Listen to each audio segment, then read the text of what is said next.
नमस्कार, मैं मनीष पटेल आप सभी का मंत्रा ट्यूटोरियल्स का ऑनलाइन प्लेटफॉर्म पर स्वागत करता हूं। आज हम छत्तीसगढ़ की कला एवं संस्कृति के अंतर्गत छत्तीसगढ़ के लोक पर्व एवं त्यौहार देखेंगे।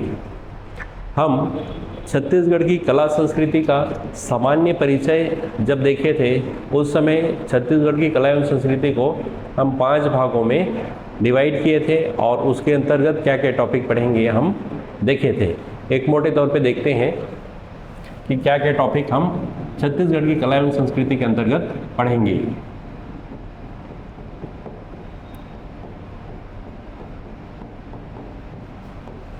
छत्तीसगढ़ की कला एवं संस्कृति, इसको हम 5 भागों में डिवाइड करते हैं। पहला लोक संस्कृति, दूसरा छत्तीसगढ़ की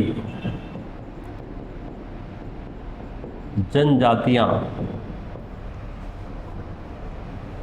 तीसरा टॉपिक देखेंगे इसके अंतर्गत भाषा एवं साहित्य, चौथा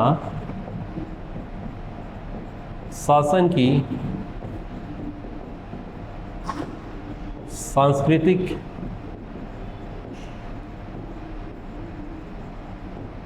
गतिविधियां, फिर अगला है विविध। ये 5 टॉपिक देखेंगे हम छत्तीसगढ़ की कला एवं संस्कृति के अंतर्गत। तो जो आज जो हम देखने वाले हैं छत्तीसगढ़ के लोक पर्व एवं त्यौहार, वो जो टॉपिक है ये लोक संस्कृति का एक पार्ट है। छत्तीसगढ़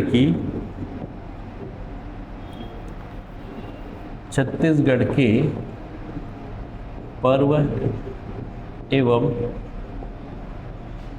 त्यौहार लोक संस्कृति का एक टॉपिक है। इस टॉपिक को देखने से पहले, छत्तीसगढ़ के लोक पर्व एवं त्यौहार को देखने से पहले हम संस्कृति क्या होता है इसको समझते हैं, लोक संस्कृति क्या होता है इसको समझते हैं।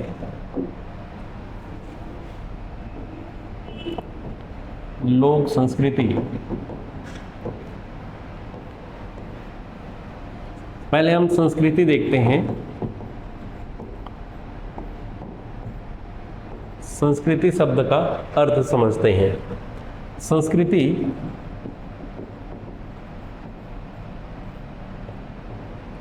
संस्कार शब्द से बना है। संस्कार का अर्थ होता है शुद्धि की प्रक्रिया, और शुद्धि का अर्थ होता है सामाजिकता, अर्थात एक व्यक्ति को सामाजिक प्राणी बनाने में जिन तत्वों का योगदान होता है उन्हीं के समूह को संस्कृति कहा जाता है। एक व्यक्ति को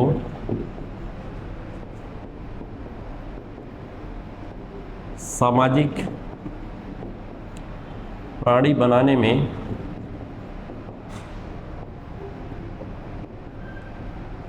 जिन तत्वों का योगदान होता है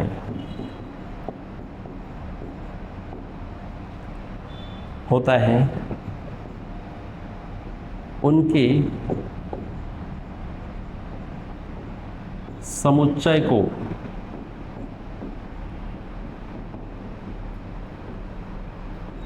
क्या कहते हैं? संस्कृति। और ये तत्व क्या होते हैं?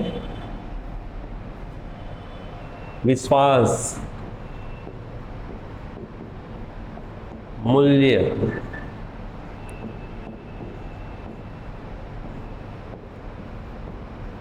खान पान, रहन सहन, वेशभूषा, कला,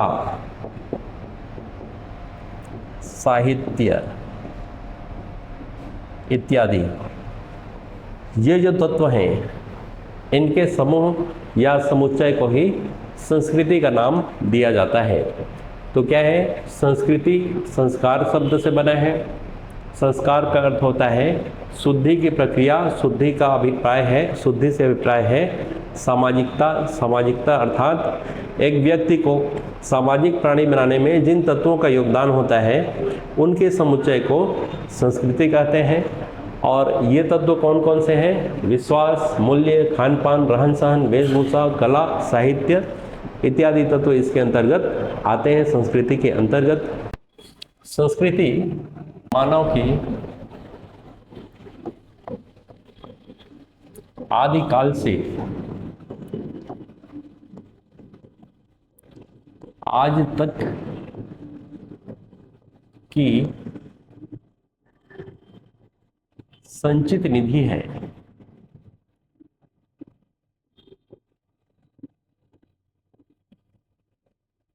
संस्कृति मानव के आदिकाल से आज तक की संचित निधि है, जो कि निरंतर एक पीढ़ी से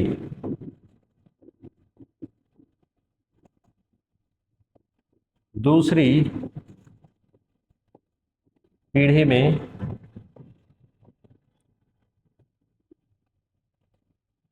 हस्तांतरित होती रहती है।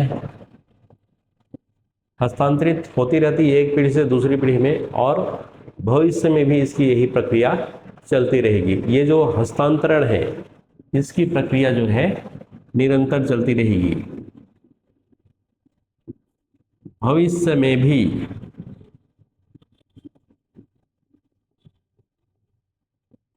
हस्तांतरण की प्रक्रिया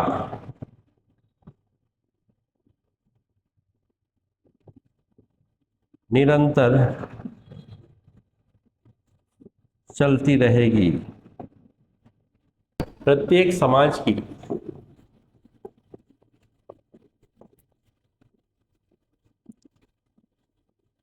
अपनी अलग संस्कृति होती है। ये भी हमें ध्यान रखना है कि प्रत्येक समाज की अपनी अलग अलग संस्कृति होती है। जैसे भारतीय समाज है, भारतीय समाज की अपनी अलग संस्कृति होगी, अमेरिकी समाज की अपनी अलग संस्कृति होगी। ऐसी हर देश की, हर समाज की अपनी अपनी अलग अलग संस्कृति होती है। अब आगे देखते हैं लोक संस्कृति।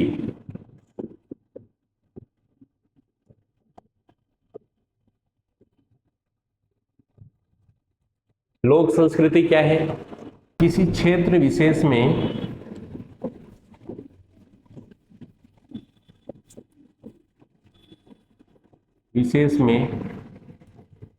रहने वाले लोगों की, किसी क्षेत्र विशेष में रहने वाले लोगों की पारंपरिक धर्म, त्योहार, वेशभूषा, खान पान इत्यादि को लोक संस्कृति के नाम से जाना जाता है। किस क्षेत्र विशेष में रहने वाले लोगों की पारंपरिक धर्म, त्योहार, वेशभूषा, खान पान, रहन सहन, इन सबको लोक संस्कृति के नाम से जाना जाता है। ये जो लोक संस्कृति है यह किसी क्षेत्र को अन्य क्षेत्र से एक विशेष पहचान दिलाती है।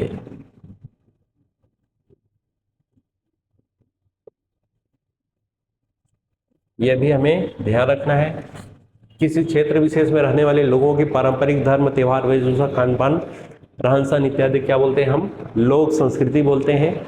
ये जो लोक संस्कृति है किसी क्षेत्र को अन्य क्षेत्र से एक विशेष पहचान दिलाती है। जैसे छत्तीसगढ़ क्षेत्र की जो संस्कृति है वो एक अलग है, बघेलखंड क्षेत्र की अपनी अलग संस्कृति है, बुंदेलखंड क्षेत्र की अपनी एक अलग संस्कृति है। इसको क्या बोलते हैं? लोक संस्कृति बोलते हैं। अब आगे देखते हैं हम छत्तीसगढ़ के लोक पर्व एवं त्योहार।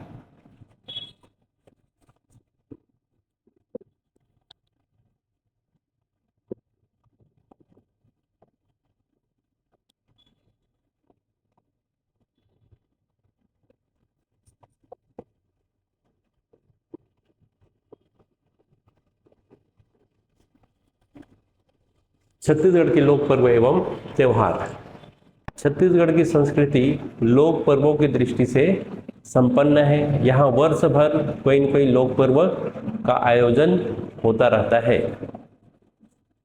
जो कि यहाँ की संस्कृति को पोषित करती है। ये जो लोक पर्व हैं यहाँ की संस्कृति को पोषित करते हैं, यहाँ की संस्कृति का पोषण करते हैं, यहाँ की संस्कृति जो है उसको समृद्धि प्रदान करते हैं।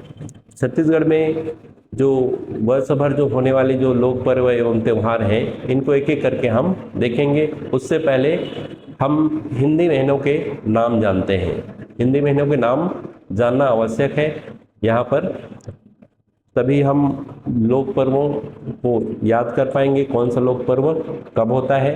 जो लोक पर्व हैं इनका आयोजन कब होता है, ये हिंदी महीनों के हिसाब से पूछे जाते हैं। हिंदी महीनों में देखेंगे तो पहला जो महीना होता है, पहला हिंदी महीना है चैत्र, दूसरा है बैसाख, तीसरा है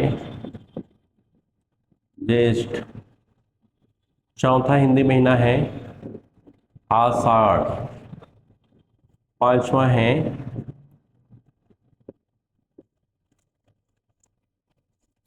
श्रावण या सावन बोला जाता है, छठवां है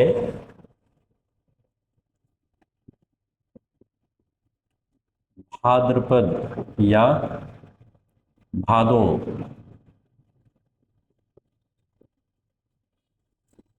सातवां है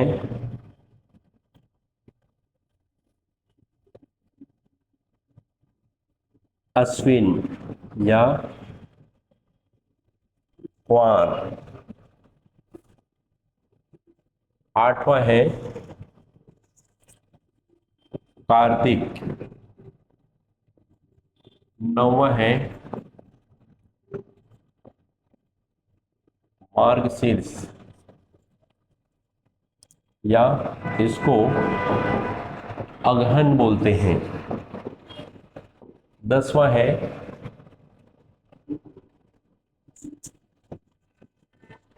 पौष या पूस, ग्यारहवां है मांग, बारहवां है फाल्गुन। ये जो 12 हिंदी महीने हैं इनके नाम हमें ध्यान रखना है। छत्तीसगढ़ के लोक पर्व एवं त्योहार को पढ़ते समय ये काम आएंगे। चैत्र, बैसाख, ज्येष्ठ, आषाढ़, श्रावण या सावन, भाद्रपद या भादों, अश्विन या क्वार, कार्तिक, मार्गशीर्ष या अगहन, पौष या पूष, मांग, फाल्गुन, ये 12 हिंदी महीने हैं। इनके नाम हमें ध्यान रखना है, इनका सीक्वेंस ध्यान रखेंगे। हम जो भी छत्तीसगढ़ के लोक पर्व एवं त्यौहार हैं इनको यही जो हिंदी महीने हैं इन्हीं के आधार पर देखेंगे। पहले हम देखेंगे चैत्र माह में आयोजित होने वाले जो भी लोक पर्व त्यौहार हैं, फिर बैसाख, ज्येष्ठ, आषाढ़, ऐसा करके इसी क्रम पे हम चलेंगे ताकि आप लोग को याद करने में आसानी हो। देखिए, ये जो हिंदी महीने हैं, हिंदी महीने को 2 भागों में डिवाइड किया जाता है, 2 पक्ष में डिवाइड किया जाता है। एक कृष्ण पक्ष और दूसरा शुक्ल पक्ष, इन्हें भी हमें ध्यान रखना है। हिंदी महीने को 2 भागों में डिवाइड करना है, कृष्ण पक्ष और शुक्ल पक्ष। महीने की शुरुआत होती है कृष्ण पक्ष से। कृष्ण पक्ष 15 दिन का होता है, फिर शुक्ल पक्ष भी 15 दिन का होता है।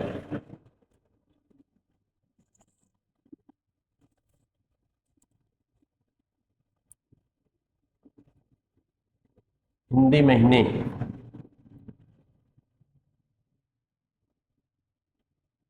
कृष्ण पक्ष और शुक्ल पक्ष, ये 15 दिन का होगा और ये 15 दिन का होगा। इसका जो पहला दिन है उसको प्रथमा या प्रतिपदा, दूसरे दिन को बोलते हैं द्वितीया, तीसरे को तृतीया, चौथे को चतुर्थी, पांचवा पंचमी, छठवां षष्ठी, सातवां सप्तमी, आठवां दिन अष्टमी, नौवां दिन नवमी, 10वां दसवीं, 11वां एकादशी, 12वां दिन जो होगा वो द्वादशी, 13वां दिन त्रयोदशी, 14वां दिन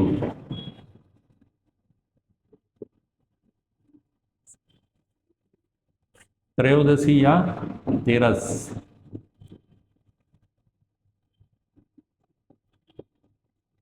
चतुर्दशी, और 15वां जो है कृष्ण पक्ष का जो 15वां दिन, इसको बोला जाता है अमावस्या। ये ध्यान रखना है, 15वां दिन अमावस्या के नाम से जाना जाता है। ये जो कृष्ण पक्ष के 15 दिन है, प्रथमा द्वितीय तृतीया चतुर्थी पंचमी षष्ठी सप्तमी अष्टमी नवमी दसवीं एकादशी द्वादशी त्रयोदशी तेरस या चतुर्दशी, और 15वां दिन जो है कृष्ण पक्ष का अमावस्या के नाम से जाना जाता है। शुक्ल पक्ष के भी दिनों को यही नाम से जानते हैं, 1 से लेकर 14 तक को, है ना, प्रथमा या प्रतिपदा से लेकर चतुर्दशी को। लेकिन शुक्ल पक्ष का जो 15वां दिन होता है उसको बोलते हैं पूर्णिमा। 15वें दिन को, शुक्ल पक्ष के 15वें दिन को पूर्णिमा के नाम से जाना जाता है। ये जो है कृष्ण पक्ष में अंधेरा रहता है, रात्र अंधेरा रहता है, मतलब चंद्रमा के प्रकाश से रात्रि जो है रोशन नहीं होती है। प्रथमा द्वितीया तृतीया धीरे धीरे जो है मतलब अंधेरा होते जाता है। फिर अमावस्या के दिन पूरी तरह से काली रात होती है। फिर जैसे ही पूर्णिमा आते हैं, पूर्णिमा का पहला दिन धीरे धीरे जो है उजाला होना स्टार्ट होता है, मतलब चांद दिखना स्टार्ट होता है। और पूर्णिमा के दिन चांद पूरी तरह से दिखता है, मतलब गोलाकार में रहता है चांद। और अमावस्या के दिन वो अंधेरा रहता है, मतलब काली रात होती है। जैसे ही पूर्णिमा पे पहुंचते हैं धीरे धीरे उजाला स्टार्ट होने लगता है, मतलब चांदनी रात स्टार्ट होती है। और पूर्णिमा पे पहुंचते पहुंचते पूरी तरह से चांद दिखता है। और जैसे ही यहाँ पे प्रथमा पे पहुंचते हैं, मतलब कृष्ण पक्ष पे पहुंचते हैं, तो धीरे धीरे अंधेरा छाना स्टार्ट होता है प्रथमा से चतुर्दशी तक। और अमावस्या के दिन पूरी तरह से अंधेरा छा जाता है। कृष्ण पक्ष के दौरान आसमान पे तारे दिखते हैं, क्योंकि चंद्रमा का प्रकाश नहीं रहता है इसलिए तारे दिखते हैं। और शुक्ल पक्ष में तारे दिखते हैं लेकिन तारों की रोशनी कम हो जाती है, चंद्रमा की रोशनी अधिक होती है। तो इनको भी हमें ध्यान रखना है। हिंदी महीने को 2 भागों में हम बांटेंगे, कृष्ण पक्ष शुक्ल पक्ष दोनों 15-15 दिन। जो आखिरी दिन होता है वो पूर्णिमा होता है शुक्ल पक्ष का, और कृष्ण पक्ष का आखिरी दिन जो होता है वो अमावस्या का होता है। अब हम छत्तीसगढ़ में आयोजित होने वाले लोक पर्व एवं त्योहार को एक एक करके देखेंगे। छत्तीसगढ़ में आयोजित होने वाले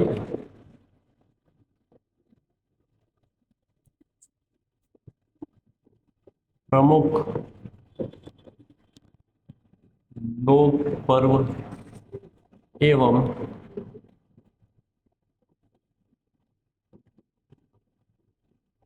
त्योहार। सबसे पहले देखते हैं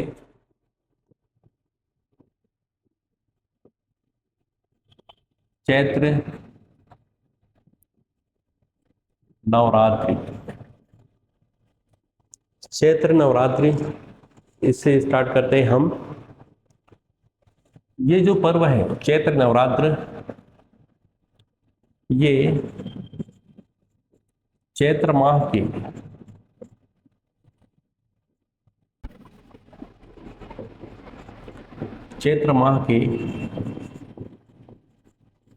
शुक्ल पक्ष के प्रथमा से नवमी यहां तक चलता है। चैत्र नवरात्र चैत्र माह के शुक्ल पक्ष में प्रथमा से नवमी तक इस पर्व का आयोजन किया जाता है, चैत्र नवरात्रि का। ये हमें ध्यान रखना है। और यहीं से हिंदू नववर्ष की शुरुआत होती है। चैत्र शुक्ल पक्ष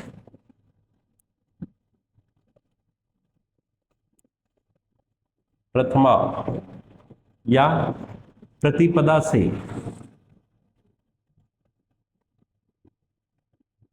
हिंदू नव वर्ष की शुरुआत मानी जाती है, यहीं से शुरुआत होती है। ये जो नवरात्र के समय, नवरात्र का जो पर्व है प्रथमा से नवमी तक मनाया जाता है। इस दौरान अंचल के जो भी देवी हैं, बमलेश्वरी देवी, महामाया देवी, दंतेश्वरी देवी और चंद्रपुर में चंद्रहासिनी देवी, जो भी देवी मंदिर हैं वहाँ पे पूजन होता है, पूजा होता है। शक्तिपीठों में विशेष पूजन होती है। और इसी दौरान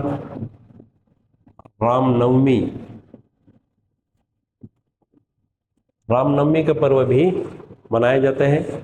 चैत्र मास शुक्ल पक्ष नवमी, शुक्ल पक्ष, ये ध्यान रखना हमें, शुक्ल पक्ष, कृष्ण पक्ष नहीं। चैत्र माह की शुरुआत होगी कृष्ण पक्ष से, लेकिन पहले 15 दिन में कोई विशेष पर्वों का आयोजन नहीं होता। जो दूसरा पक्ष है, दूसरे पक्ष की शुरुआत में, या कहना चाहिए शुक्ल पक्ष जब शुरू होता है तब से पर्व की शुरुआत होती है, नवरात्र की शुरुआत होती है। रामनवमी जो है शुक्ल पक्ष नवमी को मनाया जाता है। इस दिन भगवान राम का जन्म हुआ था। आगे देखते हैं जवारा। चैत्र जो नवरात्र है, इसमें चैत्र नवरात्र में जवारा बोने का पर्व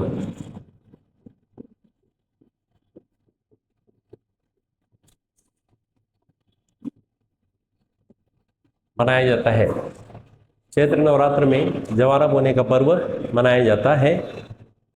अब देखते हैं जवारा क्या होता है। जवारा दलहन, तिलहन, अनाज, ये जो दलहन, तिलहन, अनाज, इनको विषम संख्या में लिया जाता है। 5, 7, 9, 5, 7, 9 की संख्या में दलहन, तिलहन, अनाज, जैसे कि गेहूं है, जौ है, ज्वार है, बाजरा है। तिलहन मतलब जो भी तेल वाला है, दलहन जो दाल की जो फसल है उनसे, मतलब इन तीनों का मिक्सर किया जाता है, दलहन मिक्सअप किया जाता है, दलहन तिलहन और अनाज को। संख्या होती है 5, 7 और 9 की। फिर इनको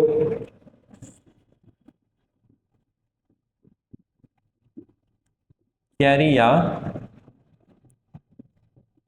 टोकरी में उगाया जाता है। दलहन तिलहन अनाज को क्यारी या टोकरी में उगाया जाता है,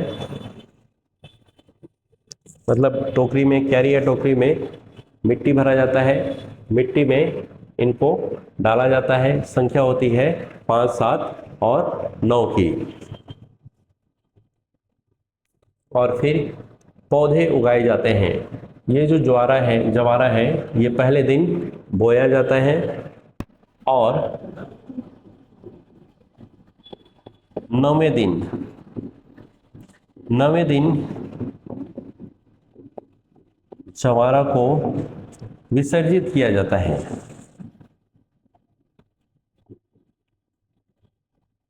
कहीं भी स्थानीय तालाब, नदी, यहाँ पे विसर्जित किया जाता है जवारा को। और संपूर्ण जवारा को तालाब या नदी में नहीं छोड़ा जाता, कुछ को वापस लाते हैं, कुछ जवारा को जो बोया जाता है उसको कुछ को वापस लाया जाता है और इसे मित्रों और परिजनों में वितरित किया जाता है। छत्तीसगढ़ में जो है जवारा बदलकर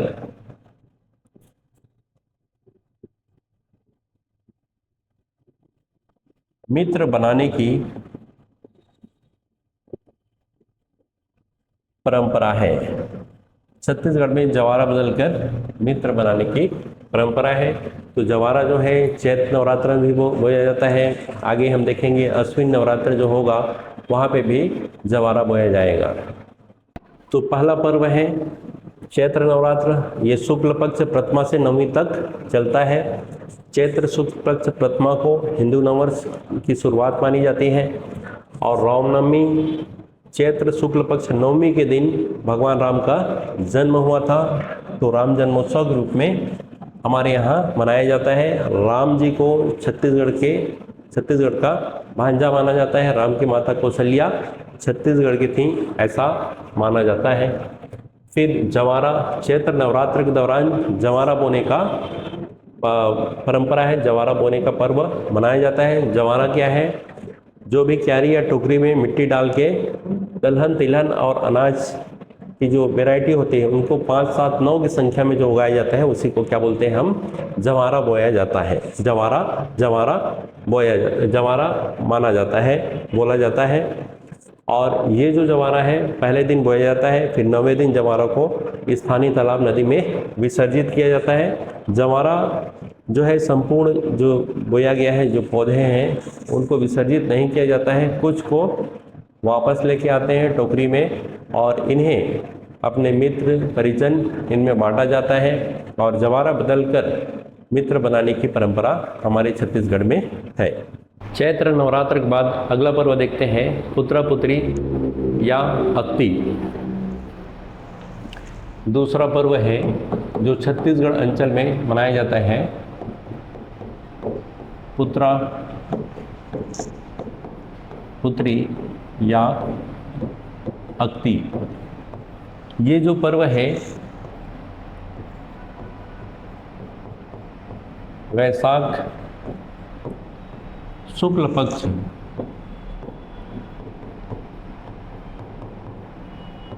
तृतीया को मनाया जाता है। पुत्र पुत्री अक्ति वैशाख शुक्ल पक्ष तृतीया को मनाया जाता है। इसे अक्षय तृतीया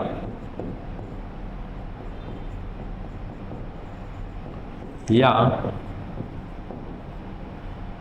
परशुराम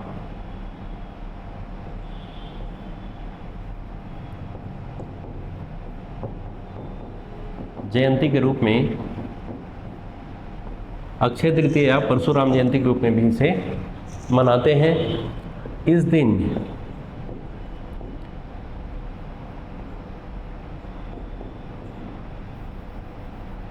इस दिन पुतला पुतली का विवाह रचाया जाता है। यह हमें ध्यान रखना है, पुतला पुतली का विवाह रचाया जाता है। यह जो दिन है अक्षय तृतीया के दिन या वैशाख शुक्ल पक्ष तृतीया का दिन विवाह आयोजन व आभूषण क्रय के लिए विवाह आयोजन व आभूषण क्रय के लिए उपयुक्त दिन माना जाता है। ये ध्यान रखना है, पुत्रा पुत्री या अक्ति वैशाख शुक्ल पक्ष तृतीया को मनाया जाने वाला पर्व है। इसे अक्षय तृतीया परशुराम जयंती के रूप में भी मनाया जाता है। इस दिन पुतला पुतली का विवाह रचाया जाता है। विवाह आयोजन व आभूषण क्रय इस दिन किया जाता है। इस दिन को शुभ माना जाता है विवाह आयोजन व आभूषण क्रय के लिए। अगला देखते हैं थर्ड, रथ यात्रा। रथ यात्रा का पर्व आषाढ़ शुक्ल पक्ष द्वितीया को मनाया जाता है। इसे रथ द्वितीया के रूप में भी जाना जाता है हमारे छत्तीसगढ़ अंचल में। इस दिन भगवान जगन्नाथ, बलभद्र और सुभद्रा के विग्रह को रथ में बिठाकर यात्रा की जाती है। ये रथ यात्रा है। फिर चौथा है, अगला जो पर्व है जो छत्तीसगढ़ में मनाया जाता है, हरेली।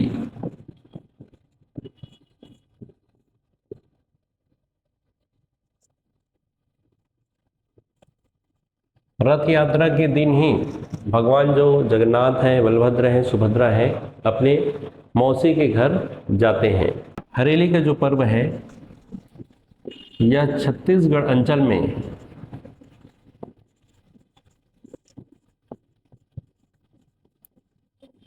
मनाए जाने वाला पहला लोक पर्व है। यह छत्तीसगढ़ अंचल का पहला लोक पर्व माना जाता है हरेली को। ध्यान रखिएगा, हरेली छत्तीसगढ़ अंचल का पहला लोक पर्व है। हरेली जो पर्व है श्रावण मास की अमावस्या को मनाया जाता है। ये ध्यान रखना है, श्रावण मास अमावस्या या इसे हरेली अमावस्या के रूप में भी हम जानते हैं। यह किसानों का पर्व है। किसानों या कृषकों का पर्व है। ये ध्यान रखना है, ये जो हरेली का पर्व जो है ये कृषकों का पर्व है।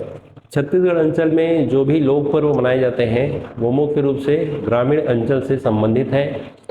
छत्तीसगढ़ राज्य जो है जो की जनसंख्या जो है ग्रामीण बहुल्य है। अधिकांश जो जनसंख्या है ग्राम में निवास करती है, इसलिए जो भी लोक पर्व है वो ग्रामीण अंचल पे बेस्ड है। ये ध्यान रखना है हमें। तो हरेली जो पर्व है ये मनाए जाने के कारण कृषक जो है धान बुआई व रोपाई के पश्चात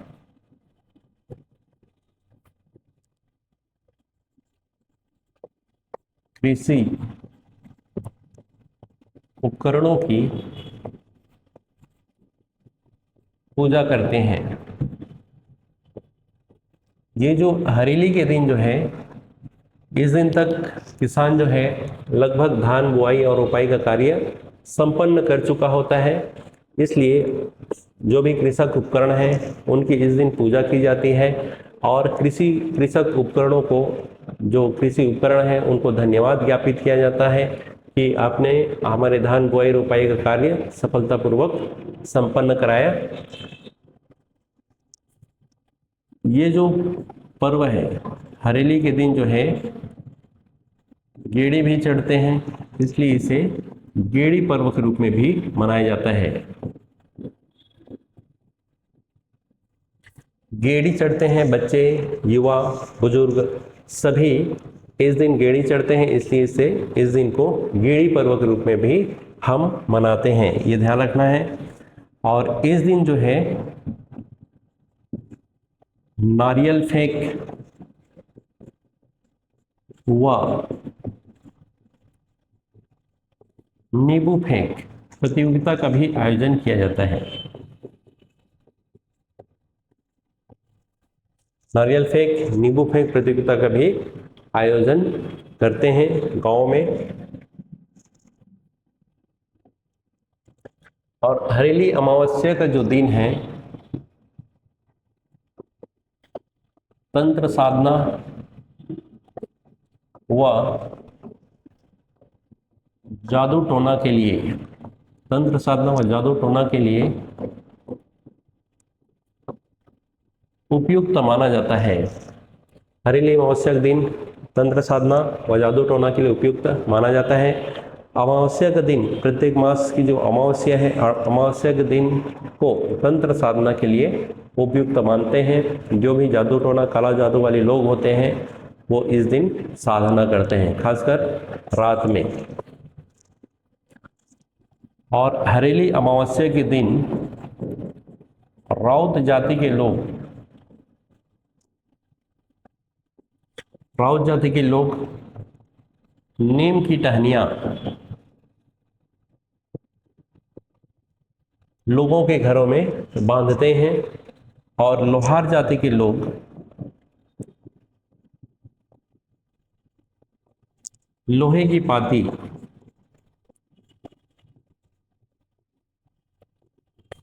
को घर के दरवाजे में ठोकते हैं, मतलब प्रत्येक घर में जा करके घर के दरवाजे पर लोहे की पाती को ठोका जाता है लोहार जाति के लोगों के द्वारा। तो हरेली जो पर्व है छत्तीसगढ़ अंचल में मनाया जाने वाला पहला लोक पर्व है। यह जो पर्व है श्रावण मास की अमावस्या को मनाया जाता है। इस दिन को हरेली अमावस्या के रूप में भी हम जानते हैं। श्रावण मास की अमावस्या अर्थात श्रावण महीने के कृष्ण पक्ष के 15वें दिन को अमावस्या के रूप में जानते हैं।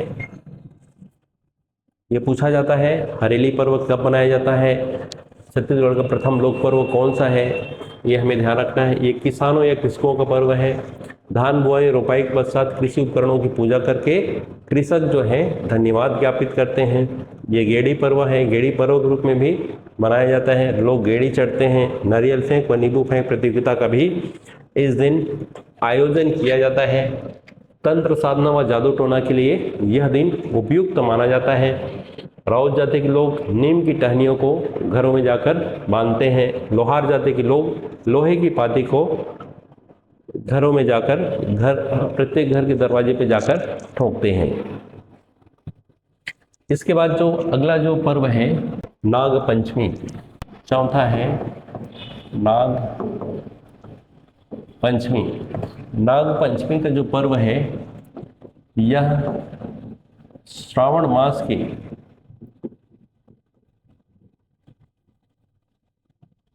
शुक्ल पक्ष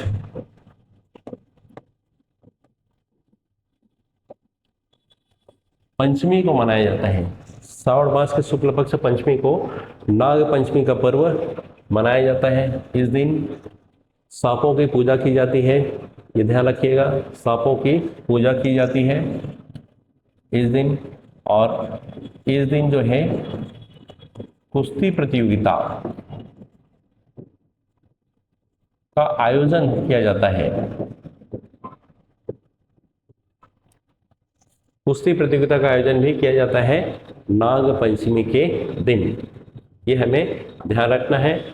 ये नाग पंचमी श्रावण मास शुक्ल पक्ष पंचमी को मनाया जाता है, अर्थात जो है हरेली के बाद 5वें दिन हरेली त्यौहार है। हरेली त्यौहार या पर्व मनाया जाता है, उसके बाद 5वें दिन नाग पंचमी का पर्व मनाते हैं। इस दिन नाग की पूजा की जाती है, सांपों की पूजा की जाती है, कुश्ती प्रतियोगिता का आयोजन किया जाता है। हमें ध्यान रखना है, पूछा जा सकता है कि कुश्ती प्रतियोगिता का आयोजन किस पर्व के दौरान किया जाता है? तो नागपंचमी के दौरान कुश्ती प्रतियोगिता का आयोजन किया जाता है। और नारियल फेंक और नींबू फेंक प्रतियोगिता का आयोजन हरेली पर्व के समय किया जाता है। ये ध्यान रखना है। अकलतरा के पास एक दलहा पहाड़ है, अकलतरा के पास है, यहाँ पर नाग पंचमी के अवसर पर मेला लगता है। मेला का आयोजन होता है दलहा पहाड़ पर, यह हमें ध्यान रखना है। ये जो दलहा पहाड़ में कुंड हैं, कुछ कुंड हैं जिसके पानी को इस समय पीने से सभी बीमारियों से मुक्ति पाई जा सकती है, ऐसा माना जाता है, ऐसी मान्यता है। अगला आते हैं कजरी नवमी। यह जो पर्व है श्रावण मास शुक्ल पक्ष नवमी से पूर्णिमा, पूर्णिमा अर्थात रक्षाबंधन के दिन तक कजरी नवमी का पर्व मनाया जाता है। ये जो पर्व है इसमें देवी भगवती की पूजा की जाती है, देवी भगवती की आराधना, देवी भगवती की आराधना की जाती है। ये जो कजरी नवमी का पर्व केवल पुत्रवती महिलाएं,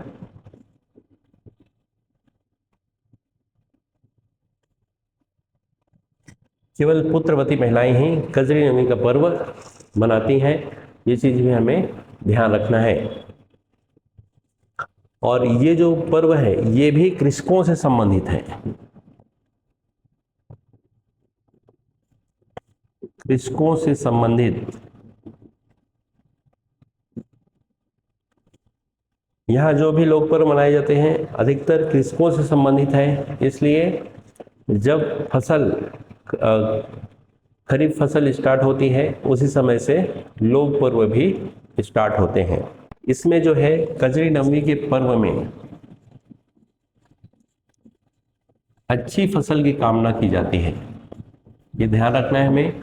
अच्छी फसल की कामना की जाती है कजरी नवमी पर्व में।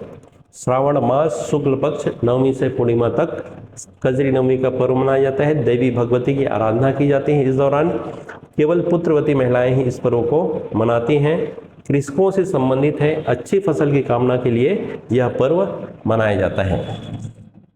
अब अगला आते हैं भोजली।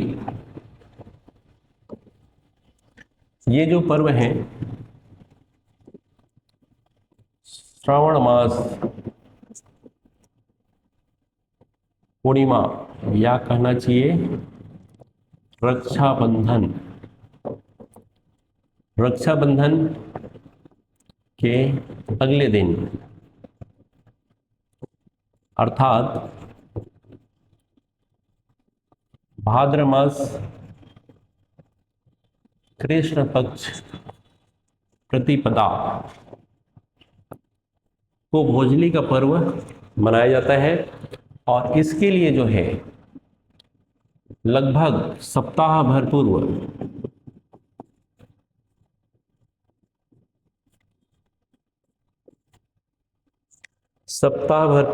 पूर्व जो है भोजली या जवारा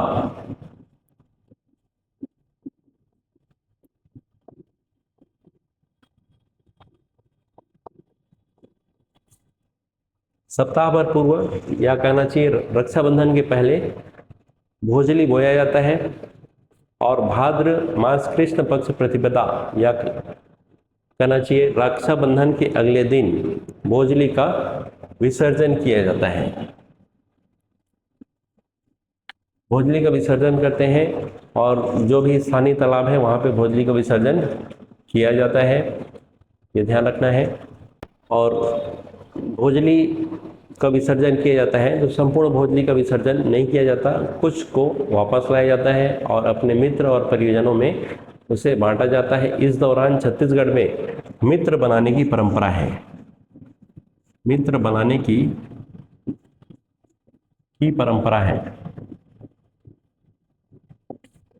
भोजली एक दूसरे को बांटकर देकर मित्र बनाने की परंपरा है हमारे छत्तीसगढ़ में, ये ध्यान रखना है। और इस दौरान जो है गीत गाया जाता है, भोजली गीत।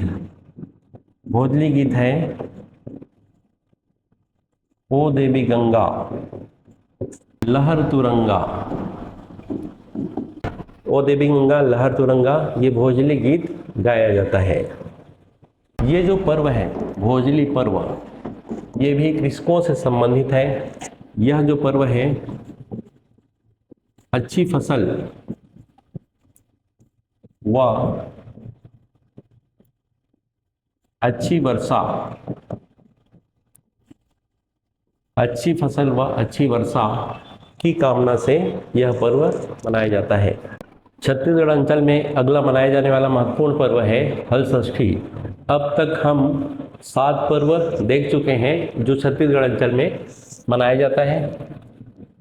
पहला देखे थे चैत्र नवरात्रि, दूसरा देखे थे पुत्रा पुत्री या अक्ति, तीसरा देखे थे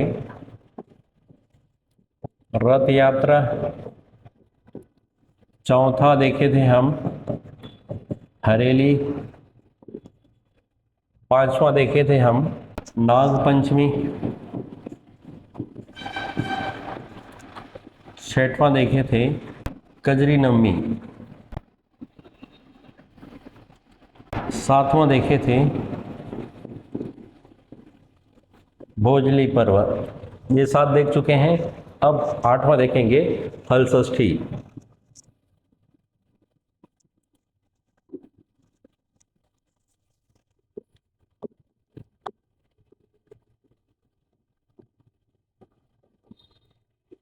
हल षष्ठी हर छठ, कमर छठ या खमर छठ। हल षष्ठी को हर छठ भी कहा जाता है, कमर छठ भी कहा जाता है और खमर छठ भी कहा जाता है। इन नामों से इसे जाना जाता है हल षष्ठी को। ये जो पर्व है भाद्र मास कृष्ण पक्ष षष्ठी को मनाया जाता है हल षष्ठी का पर्व।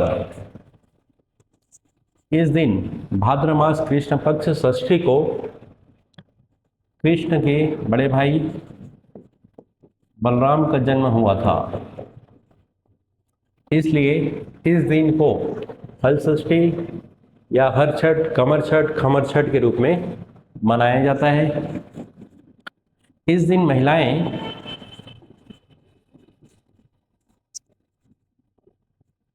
कुंड बनाकर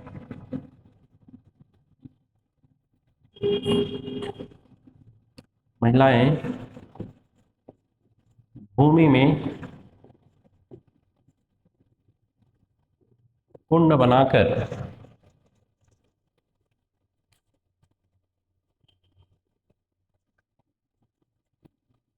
शिव पार्वती की पूजा करते हैं और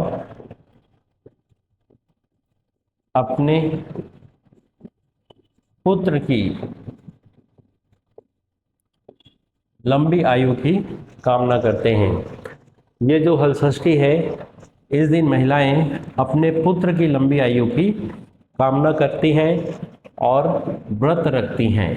इस दिन महिलाएं भूमि में कुंड बनाकर शिव पार्वती की पूजा करती हैं और अपने पुत्र के लंबी आयु की कामना करते हैं। यह पर्व भाद्र मास कृष्ण पक्ष षष्ठी को मनाया जाता है। बलराम के जन्म के उपलक्ष्य में हल षष्ठी के रूप में इसे मनाया जाता है। इस दिन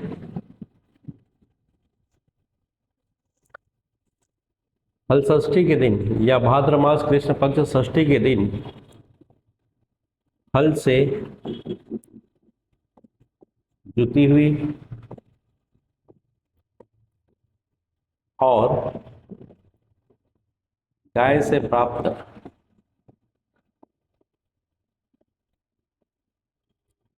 खाद्य सामग्री को नहीं खाया जाता। हल से जुती हुई और गाय से उत्पन्न या गाय से प्राप्त खाद्य सामग्री को नहीं खाया जाता। इस दिन हल षष्ठी के दिन पसहर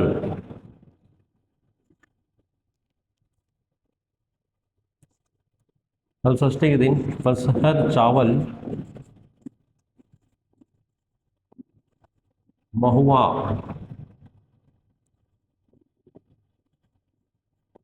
छह प्रकार की भाजी और भैंस की दही, इसको खाते हैं। पसहर चावल, महुआ, छह प्रकार की भाजी, भैंस की दही, इसे खाया जाता है।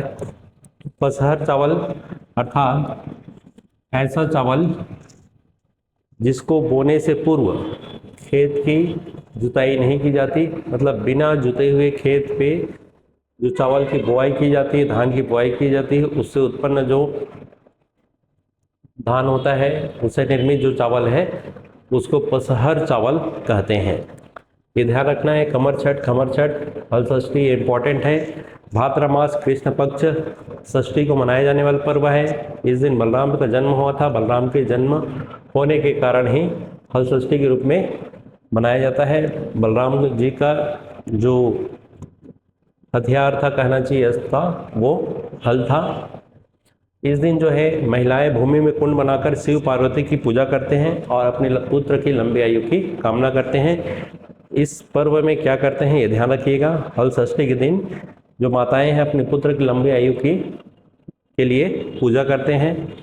इस दिन हल से जुती हुई और गाय से प्राप्त या गाय से उत्पन्न खाद्य सामग्री को नहीं खाते हैं। इस दिन पसहर चावल, महुआ, छह प्रकार की भाजी, भैंस की दही, इन्हें खाया जाता है। ये हो गया हल षष्ठी। अब अगला देखते हैं कृष्ण जन्माष्टमी। यह जो पर्व है भाद्र मास कृष्ण पक्ष अष्टमी, भाद्र मास कृष्ण पक्ष अष्टमी को मनाया जाता है कृष्ण जन्माष्टमी। इस दिन भगवान कृष्ण का जन्म हुआ था। इसके बाद अगला देखते हैं। अगला जो पर्व है पोला या पोरा। यह जो पर्व है पोला पर्व है भाद्र मास की अमावस्या को पोला का पर्व मनाया जाता है। पोला या पोरा का पर्व, इसे पिठौरी अमावस्या भी कहा जाता है। भाद्र मास की अमावस्या को पिठौरी अमावस्या भी कहते हैं। ये जो पर्व है पोला या पोरा, ये मुख्यतः कृषकों का पर्व है। इस समय भाद्र मास की अमावस्या पिठौरी अमावस्या तक किसान जो है बुआई, रोपाई, निंदाई इत्यादि जो कृषि कार्य हैं वो संपन्न कर चुके होते हैं। तो अपने जो है जो कृषि योग्य जो पशु हैं, मतलब कृषि में उपयोग आने वाले जो पशुओं को धन्यवाद ज्ञापित करते हैं। कृषि उपयोगी पशुओं का धन्यवाद ज्ञापित करते हैं कृषक। इस समय तक जो है निंदाई, बुआई, रोपाई का कार्य संपन्न हो चुका होता है, मतलब बुआई, रोपाई और निदाई का कार्य संपन्न हो चुका रहता है। तो कृषि उपयोगी जो पशुओं का धन्यवाद ज्ञापित करते हैं किसान। हम हरेली में देखे थे, हरेली में जो किसान हैं वो जो है उस समय जो कृषि औजार हैं, कृषि में उपयोग आने वाले जो औजार हैं, उपकरण हैं, उनका धन्यवाद ज्ञापन करते हैं। और यहाँ पे कृषि में उपयोग में आने वाले जो पशु हैं उनका धन्यवाद ज्ञापन किया जाता है कृषकों के द्वारा। इस दिन जो है गांव में बैलों को सजाकर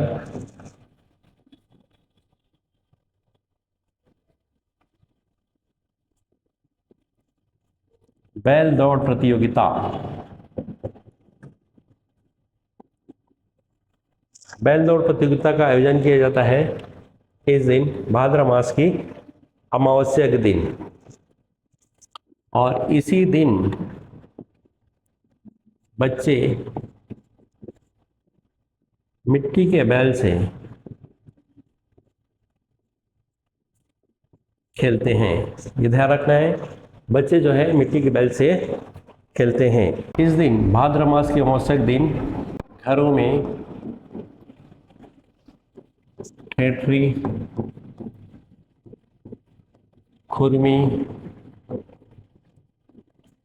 चौसेला, ठेठरी, खुरमी, चौसेला इत्यादि जो छत्तीसगढ़ी व्यंजन हैं उनको बनाया जाता है। विशेष जो पकवान है, छत्तीसगढ़ी व्यंजन है, इन्हें बनाया जाता है इस दिन घरों में। और इन पकवानों को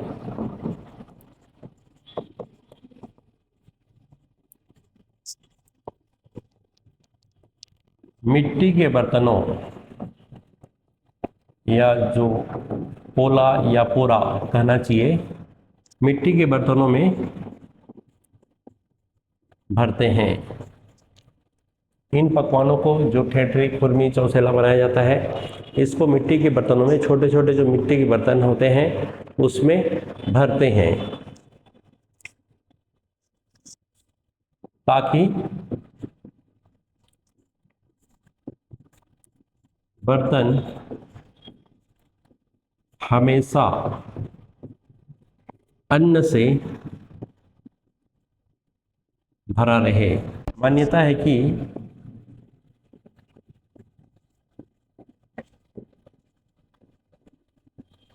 धरती माता इसी दिन गर्भ धारण करती है। धरती माता इसी दिन गर्भ धारण करती हैं और धान की बालियों में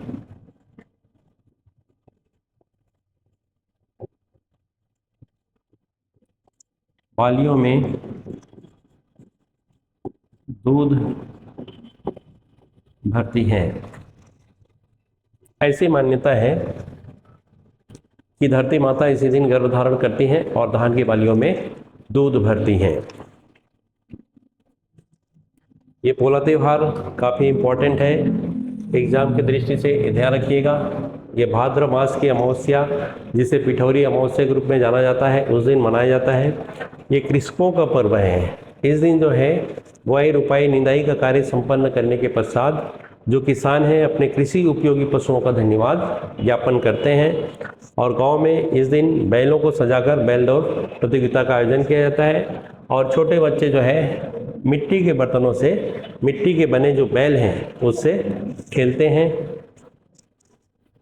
इस दिन घरों में ठेठरी, खुरमी, चौसेला इत्यादि छत्तीसगढ़ी व्यंजनों का निर्माण किया जाता है, लेकिन मेन है ठेठरी, खुरमी, चौसेला। इन पकवानों को मिट्टी के बर्तनों, जिसे पोला कहा जाता है, उसमें भरते हैं ताकि बर्तन हमेशा अन्न से भरा रहे। और मान्यता है कि धरती माता इसी दिन गर्भ धारण करती है और धान की बालियों में दूध भरती है। ये जो पोला त्यौहार है हमारे छत्तीसगढ़ अंचल की दृष्टि से काफ़ी महत्वपूर्ण त्यौहार है। इसके बाद पोला के बाद अगला आते हैं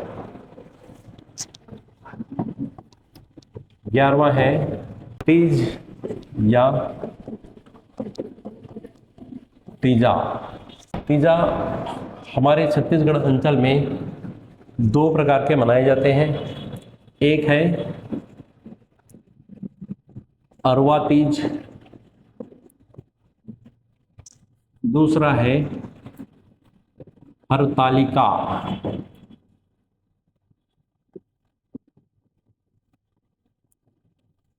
एक है अरवा तीज और दूसरा है हरतालिका तीज। अरवा तीज का जो पर्व है यह बैसाख शुक्ल पक्ष तृतीया या अक्षय तृतीया इस दिन मनाया जाता है, ये ध्यान रखना है। और इस दिन जो है अविवाहित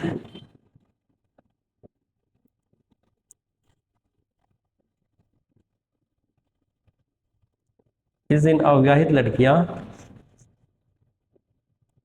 व्रत रखती हैं अच्छे वर की प्राप्ति के लिए, ये ध्यान रखिएगा। अच्छे वर की प्राप्ति के लिए अविवाहित लड़कियां व्रत रखती हैं और आम की डालियों का मंडप बनाकर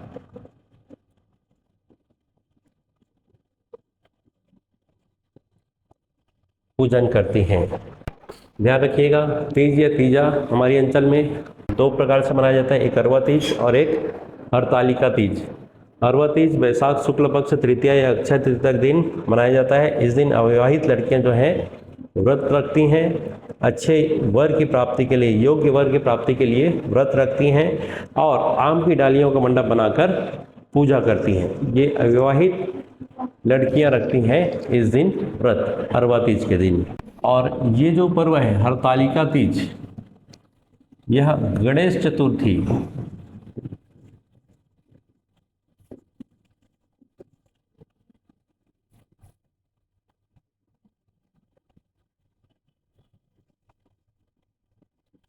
गणेश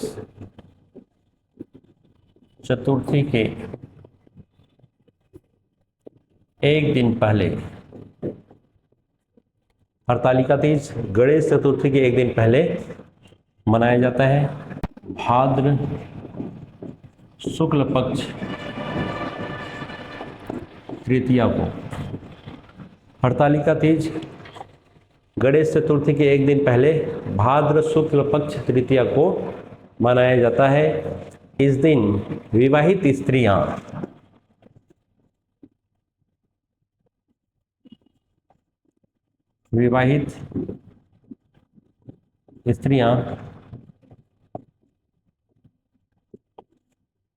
अपने पति की लंबी आयु के लिए व्रत रखती हैं, लंबी आयु की कामना के लिए व्रत रखती हैं। और इसी दिन जो है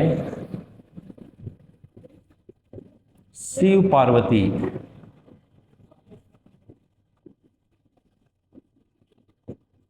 पार्वती की पूजा की जाती है विवाहित स्त्रियों द्वारा। ये जो तीज है इसका महत्व करवा चौथ जैसा है। निर्जला व्रत रखती हैं, इस दिन निर्जला व्रत रखती हैं विवाहित स्त्रियां। और हरतालिका तीज के अवसर पर भाद्र शुक्ल पक्ष तृतीया को, जो हम इससे पहले देखे थे पोरा या पोला त्योहार, पोला के दिन जो मिट्टी के बर्तनों में जो पकवान रखे होते हैं, ठेठरी, खुरमी, चौसेला, उसको जो है जो विवाहित स्त्रियां पोला के दिन ठेठरी, खुरमी, चौसेला जो छोटे छोटे जो बर्तनों में भर के रखे रहते हैं, इन्हें चतुर्थी के दिन खाकर अपना व्रत तोड़ती है। यह भी ध्यान रखना है, चतुर्थी के दिन जो पोला त्योहार के दिन निर्मित जो ठेठरी खुरमी चौसेला है, जिसको छोटे छोटे बर्तनों में रखे रहते हैं, इसे खाकर विवाहित स्त्रियां अपना व्रत तोड़ती हैं। ये ध्यान रखिएगा। तो ये तीजा या तीज, अरवा तीज, हरतालिका तीज। अरवा तीज वैशाख शुक्ल पक्ष तृतीया या अक्षय तृतीया को मनाया जाता है। इस दिन अविवाहित जो लड़कियां हैं व्रत रखती हैं, अच्छे वर की कामना को लेकर, और आम की डालियों का मंडप बनाकर पूजन करती हैं। हरतालिका तीज यह गणेश चतुर्थी के एक दिन पहले भाद्र मास शुक्ल पक्ष तृतीया को मनाया जाता है। हरतालिका तीज, इस दिन विवाहित स्त्रियां अपने पति की लंबी आयु, स्वस्थ जीवन की कामना करते हुए व्रत रखती हैं और शिव पार्वती की इस दिन पूजा करती हैं। और व्रत जो है निर्जला व्रत रखा जाता है। इसका जो महत्व करवा चौथ के समान है हरतालिका तीज का। इस दिन जो विवाहित स्त्रियां हैं, इस समय जो है कहना चाहिए, जो पोला के दिन जो निर्मित जो ठेठरी खुरमी चौसेला जो छोटे छोटे बर्तनों में रखे रहते हैं, उसको खाकर चतुर्थी के दिन अपना व्रत तोड़ती हैं। ये ध्यान रखना है। अगला पर्व देखते हैं नवाखानी या नवाखाई। नवाखाई या नवाखानी का जो पर्व है, ये भाद्र मास पूर्णिमा के दिन मनाया जाता है। भाद्र मास पूर्णिमा के दिन नवाखानी या नवाखाई पर्व हमारे छत्तीसगढ़ अंचल में मनाया जाता है। खेत की जो नई फसल होती है, नई फसल को खाने से पूर्व देवी देवताओं को चढ़ाया जाता है। जो भी देवी हैं, देवता हैं, ग्राम की देवी देवता हैं, कुल देवियां हैं, उनको चढ़ाया जाता है नया धान। और नवाखाई के पश्चात ही नए जो फसल है उसको खाने के लिए इस्तेमाल किया जाता है। इस दिन जो है खेत की नई फसल को ग्राम के देवी देवता व कुल देवियों को चढ़ाया जाता है। कुल देवियों को चढ़ाया जाता है। और ये जो नवाखानी है, नवाखानी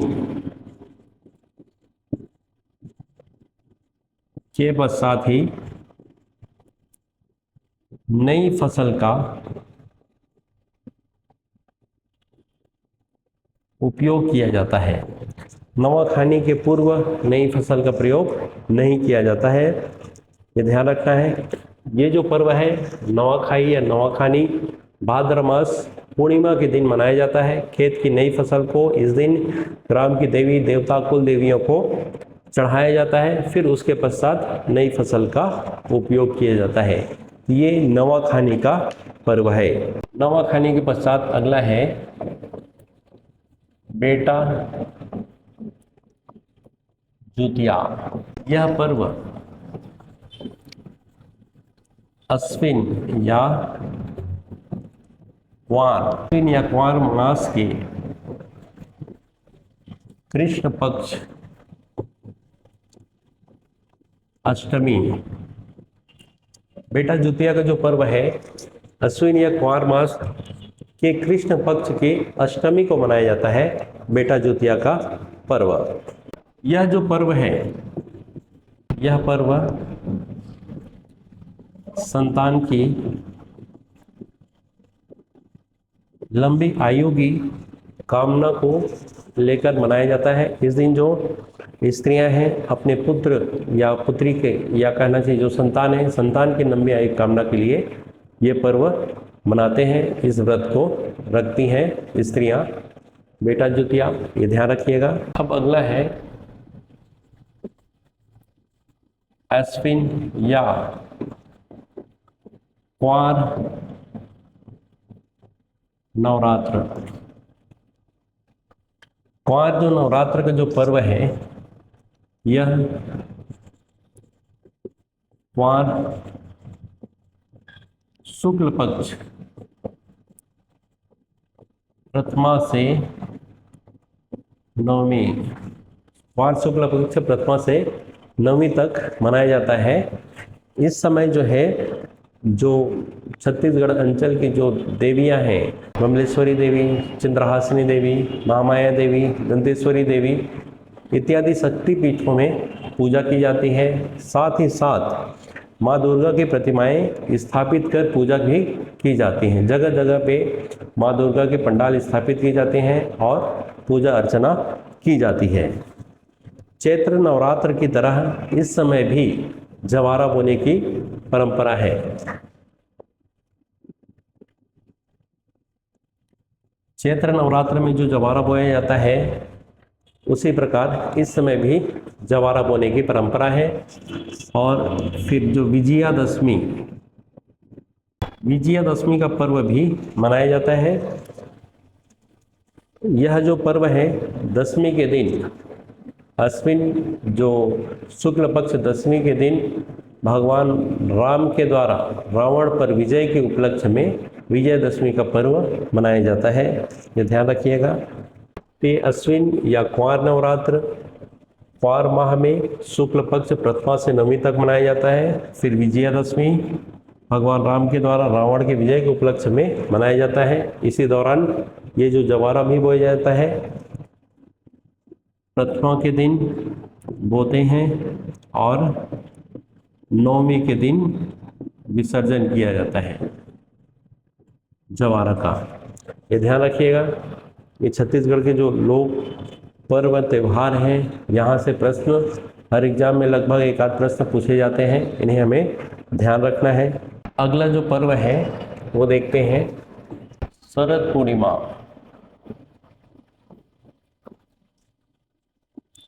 ये जो पर्व है अश्विन या क्वार माह के शुक्ल पक्ष की पूर्णिमा के दिन, क्वार माह में शुक्ल पक्ष पूर्णिमा के दिन शरद पूर्णिमा का पर्व मनाया जाता है। ये ध्यान रखना है। मान्यता है कि इस दिन रात्रि को चंद्रमा से अमृत की वर्षा होती है।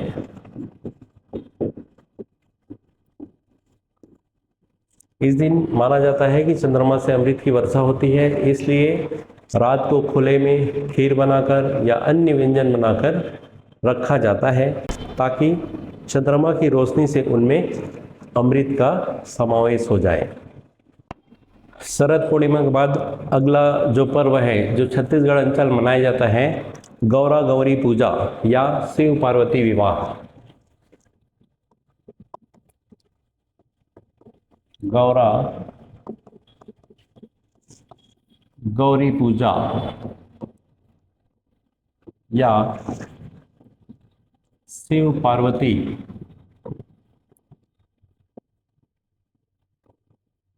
विवाह।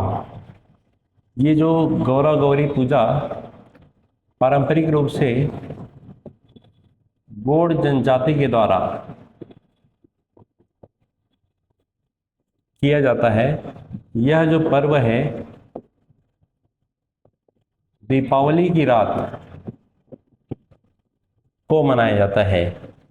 दीपावली की रात को यह पारंपरिक रूप से गोंड जनजाति के द्वारा किया जाने वाला या मनाया जाने वाला जो पर्व है।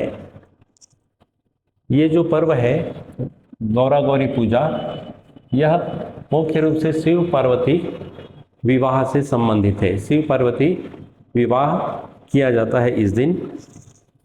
फिर अगला देखते हैं,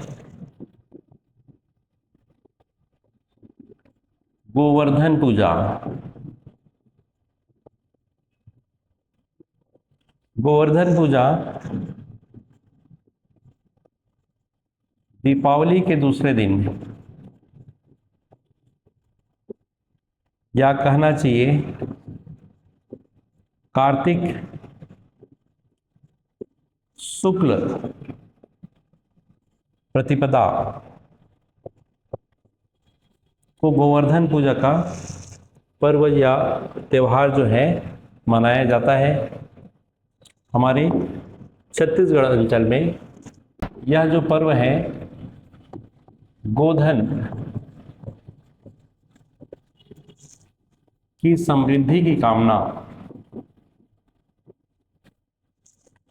गोवर्धन पर्व गोधन की समृद्धि की कामना से मनाया जाता है। इस अवसर पर गोबर से विभिन्न आकृतियां बनाई जाती है, जैसे धान की कोठी, गाय, बैल, ये सब की आकृतियां बनाई जाती है गोबर से। जहाँ पे घर में जो पशुओं को जहाँ पे बांधा जाता है वहाँ पे गोबर से आकृतियां बनाई जाती हैं, और इसमें सिलियारी फूल, गेंदा फूल व धान की वाली लगाई जाती है, या कहना चाहिए ये जो गोबर से विभिन्न आकृतियां बनाई जाती हैं इसको सिलियारी फूल, गेंदा, धान की बाली से सजाया जाता है। जो गोवर्धन पूजा है यह राउत जाति के लोगों के लिए काफ़ी महत्वपूर्ण होता है। इस दिन राउत जाति के लोग अपने मालिक के घर जाकर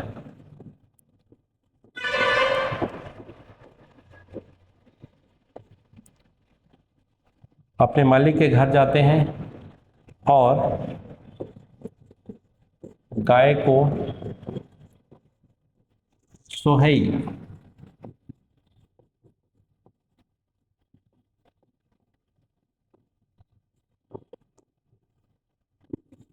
सोहई माला पहनाते हैं, या कहना चाहिए सोहई बांधते हैं गाय को। बैल को गैठा सोहई या गैहाटी, बैल को गैठा सोहाई या गैहाटी बांधते हैं इस दिन राउत जाति के लोग अपने मालिक के घर जाकर। सोहाई जो है पशुओं का रक्षा कवच माना जाता है। ये जो सोहाई जो है पशुओं को भूत, प्रेत, डायन इत्यादि असुरी शक्तियों से बचाता है, इसलिए सोहई माला बांधा जाता है। मतलब पशुओं की रक्षा के लिए या गोधन की रक्षा के लिए सोहई पहनाया जाता है। और सोहई पहनाने के पश्चात जो राउत जाति के लोग गोधन की समृद्धि की कामना करते हैं, अपने मालिक के घर गोधन की समृद्धि की कामना करते हैं। जो सोहई होता है, सोहई पलाश की जड़, मोरपंख एवं लाल हरी रस्सी से बनाई जाती है। पलाश की जड़, पलाश जो वृक्ष होता है उसकी जड़, मोरपंख, लाल हरी रस्सी इत्यादि से बनाई जाती है सोहई। इसे राउत जाति के लोग स्वयं तैयार करते हैं, ये ध्यान रखिएगा। और देवउठनी के दिन भी सोहई बांधने की परंपरा है हमारे छत्तीसगढ़ में, ये राउत जाति के लोगों के द्वारा किया जाता है। और गोवर्धन पूजा के दिन चावल, मूंग दाल, कद्दू इत्यादि को मिला करके खिचड़ी बनाया जाता है। इसके बाद अगला आते हैं मातर तिहार। मातर ये भी राउत जाति के लोगों के द्वारा मनाया जाने वाला पर्व या त्यौहार है। इसे कार्तिक शुक्ल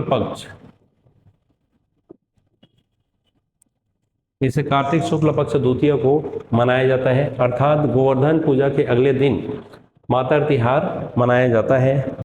मातर में माँ से तात्पर्य है माता, और तर से अभिप्राय है शक्ति को जगाना, अर्थात माँ की शक्ति को जगाना होता है। ये ध्यान रखेंगे, मातर जो है कार्तिक शुक्ल पक्ष द्वितीया को मातर पर्व मनाया जाता है। मातर में माँ का अर्थ माता, तर यानी शक्ति को जगाना, अर्थात माता की शक्ति को जगाना होता है। इस तिहार में इसमें गाय की पूजा की जाती है। गाय की पूजा की जाती है राउत जाति के लोगों के द्वारा। ये मुख्य रूप से राउत जाति के लोगों का त्यौहार है।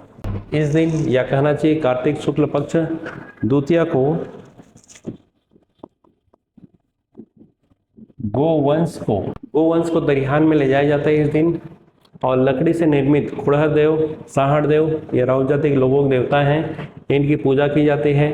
और गाय के दूध से खीर बनाई जाती है।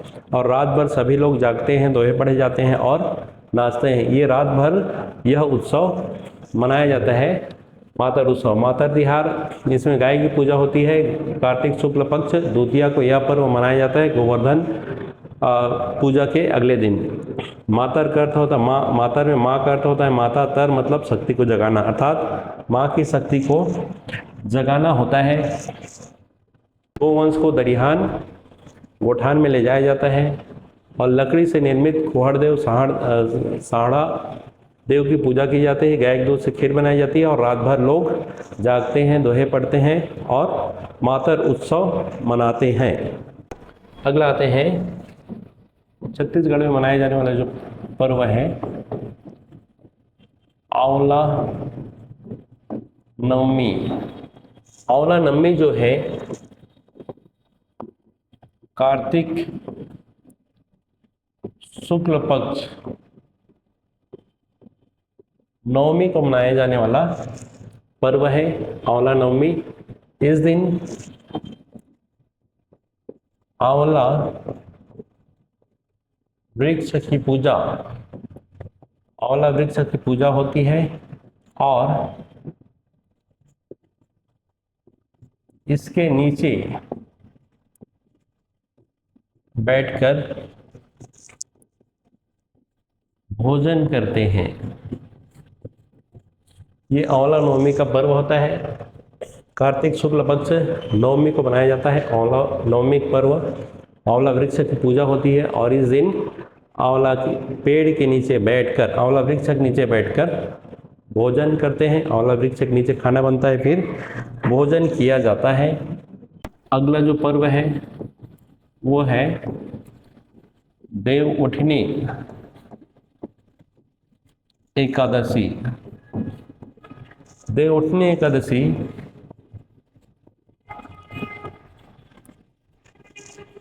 कार्तिक शुक्ल पक्ष एकादशी को मनाया जाने वाला पर्व है। देवउठनी एकादशी को छोटी दिवाली या छोटी दीपावली के रूप में भी मनाया जाता है। इस दिन भी राउत जाति के लोग अपने मालिक के घर में जाकर वहाँ जो गाय बैल को सुहाई पहनाते हैं इस दिन भी, और पशुधन की वृद्धि की कामना करते हैं। ये जो देवउठनी एकादशी के दिन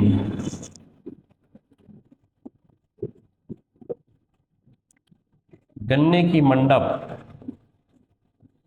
की मंडप बनाई जाती है और तुलसी विवाह संपन्न होता है। इस दिन गन्ने की मंडप बनाई जाती है और तुलसी का विवाह किया जाता है। गन्ने का मंडप सजाया जाता है और तुलसी का विवाह किया जाता है, ये ध्यान रखना है। और जो भी मिट्टी के दिए से घर आंगन को रोशन करते हैं, ये देवउठनी एकादशी पर्व है। ये कार्तिक शुक्ल एकादशी को मनाया जाता है, ये ध्यान रखिएगा। अब अगला है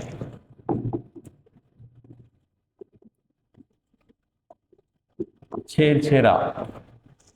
छेरछेरा का जो पर्व है यह पौष माह के पूर्णिमा को मनाया जाने वाला पर्व है।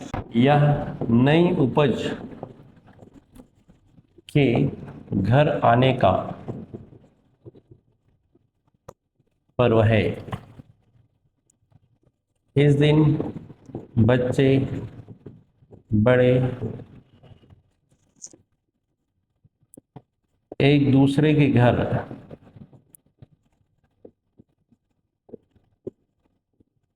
छेरछेरा मांगने जाते हैं। ध्यान रखिएगा, ये महत्वपूर्ण पर्व है, ये भी कृषि से संबंधित है। नई उपज के घर आने का ये त्यौहार है। इस अवसर पर बच्चे बड़े जो है घर घर जाकर छेरछेरा मांगते हैं और छेरछेरा कोठी के धानला हेरते हेरा बोलते हैं। छेरछेरा कोठी के धानला हेरते हेरा कहकर धान मांगते हैं। इस दिन महिलाएं जो हैं, महिलाएं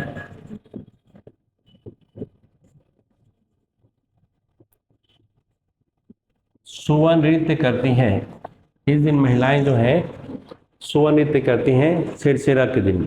ध्यान रखिएगा, छेरछेरा पौष पूर्णिमा के दिन मनाया जाता है। ये छत्तीसगढ़ अंचल में मनाया जाने वाला पर्व है, त्यौहार है। ये छत्तीसगढ़ के जो सामान्य क्षेत्रों में मनाया जाने वाला पर्व त्यौहार को हम देखे हैं अब तक। जो मोटे रूप से 21 पर्व त्यौहार हैं जो छत्तीसगढ़ में सामान्य रूप से मनाए जाते हैं। जनजातियों के जो पर्व हैं, जो विशेष रूप से जनजातीय क्षेत्रों में मनाए जाते हैं, उनको हम अलग से देखेंगे। ये जो 21 जो त्यौहार हैं, हम इनको हिंदी महीनों के हिसाब से देखें, एक सीक्वेंस में देखे हैं। आप लोग इसका शॉर्ट नोट्स बनाते चलिएगा। जैसे चैत्र मास में कौन कौन सा पर्व मनाया जाता है, बैसाख में कौन सा है, ज्येष्ठ में कौन सा है, शॉर्ट में लिखते चलिए। और डिटेल में हम पढ़ चुके हैं, इससे अधिक पढ़ने की आवश्यकता नहीं है। यहाँ से एक आध क्वेश्चन हर एग्जाम में पूछे जाते हैं। आप इसका शॉर्ट नोट्स तैयार करिए और बार बार रिवीजन करिए ताकि ये दिमाग में बैठ जाए। और जो भी पर्व आता है तो ध्यान रखिए कि वो कब पड़ रहा है। जैसे आगे अब एक एक करके आने वाला है। जैसे रथ यात्रा का जो पर्व है वो हो चुका है। रथ यात्रा के बाद आगे जो हरेली का त्यौहार आने वाला है, तो ध्यान रखिएगा, हरेली आएगा, भोजली आएगा। इनको हमको ध्यान रखते चलना है। तो मतलब जब ये पर्व आएंगे तो ध्यान रखिएगा, याद करने में आसानी होगी। और थोड़ा सा अटेंशन मोड पे रहिएगा, ऑब्जर्वेशन पावर अपना ठीक ठाक करके रखिए ताकि जो उस पर्व के दौरान जो भी चीज़ें होती हैं उनको हम ध्यान रख सकें।